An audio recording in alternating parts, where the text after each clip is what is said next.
This is VOA News via remote. I'm Tommy McNeil. A pair of town hall appearances on the same night and the same time to replace a canceled presidential debate. AP correspondent Tim McGuire with details. President Trump was on NBC from Miami. Moderator Savannah Guthrie asking if he had a coronavirus test before his first debate against Democrat Joe Biden. Did you take a test on the day of the debate, I guess is the bottom line. I probably did, and I took a test the day before and the day before. Trump's positive test 2 days after that debate landed him in the hospital for 3 days. Biden in Philadelphia for a town hall carried by ABC says Trump has failed to lead from the start of the pandemic. He missed enormous opportunities and kept saying things that weren't true. It's going to go away by Easter. Don't worry about it. It's going to all, when the summer comes, it's all going to go away like a miracle. The two men are slated to be on stage at Belmont University in Nashville next Thursday for their final debate. I'm Tim McGuire. U.S. Senate Republicans are powering Supreme Court nominee Amy Coney Barrett closer to confirmation. They pushed past Democratic objections on the Senate Judiciary Committee Thursday and set October 22nd for its vote to recommend Barrett's nomination to the full U.S. Senate. The Senate Judiciary Committee says it will vote next week on recommending Barrett's nomination, clearing the way for a full Senate vote by month's end.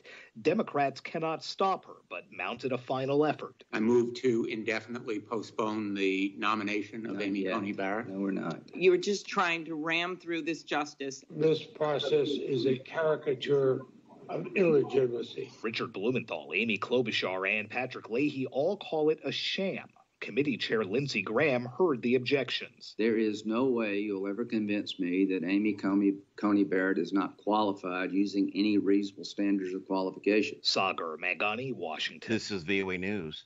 With both sides digging in their heels as another deadline passed, the European Union and Britain are demanding concessions from one another in talks on a basic trade deal that would soften the economic blow of the coronavirus pandemic for all. The EU leaders meeting in a summit on the day British Prime Minister Boris Johnson had set a potential cutoff point for the acrimonious negotiations, and in a joint statement, it was now up to the UK to make the necessary moves to make an agreement available. New Zealand's Prime Minister Jacinda Ardern on Friday urged voters to deliver her a strong mandate at this weekend's general election, promising to provide a swifter recovery from the coronavirus pandemic. Ardern's response to the crisis has left her well placed for Saturday's votes, although recent polls have suggested her Labour Party may need support from the minor Greens Party to form government. Labour has a comfortable double-digit lead over the main opposition center-right National Party, while support for the Greens has been steady. The polls also predict the demise of nationalist New Zealand First Party, Labour's current coalition partner, led by Deputy Prime Minister Winston Peters.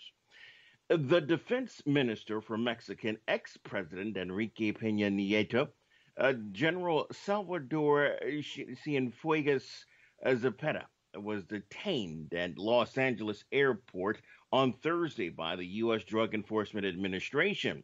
A DEA spokeswoman in the Los Angeles area said she had no further details about the nature of the warrants, the circumstances of the arrest, whether he was coming or going in the Los Angeles airport, or anybody about the family. Multiple members of Peña Nieto's cabinet and party have been implicated in high-level corruption cases, sometimes involving allegations of links to organized crime. Even months after screens went dark, cinemas have reopened in much of India with older titles on the marquee. Thursday's return to movie theaters is a sign of the country's efforts to return to normal as the pace of coronavirus infection slows, but also roadblocks that remain. India has recorded more than 110,000 virus deaths and is still registering the highest number of daily global cases. But trends also suggest the spread is beginning to slow. Nearly 10,000 theaters closed in March. Via remote, I'm Tommy McNeil, VOA News.